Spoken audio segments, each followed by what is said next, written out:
अब याद आ मुझे जी उस्ताद। पढ़ दो। मश्क अलिफ एक निरन सवालन जा जवाब दो। आकाश मंडल में छा मुराद आहे? रात जो उगते तारन जे पकड़ेल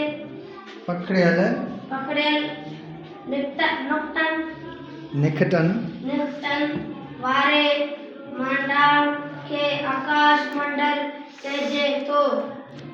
शमसी निज़ाम छा खे चइबो आहे?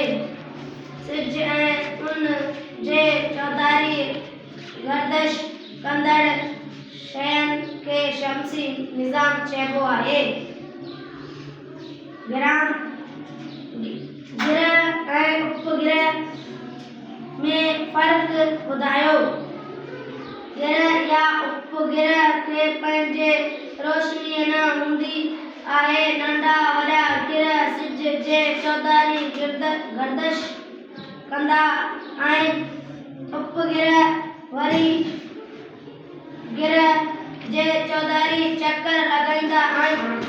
असांजे धरतीअ में हिकु ग्रह आहे ऐं चंड असांजे धरतीअ जो हिकु उपग्रह आहे जेको असांजे धरतीअ जे चौधारी करे थो। कहकशां छा खे चइजे थो? आकाश मंडल में कहकशां बि आहिनि। कहकशां बि सितारनि जा झुरमट आहिनि। असांजो सिज हिकु बेतरतीब कहकशां जे निज़ाम जो हिस्सो आहे। आकाश में उब आसमान मंडल में सिज चंड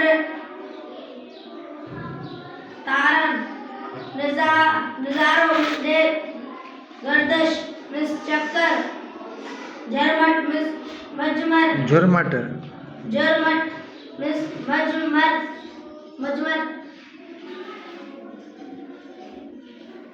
झुरमट माना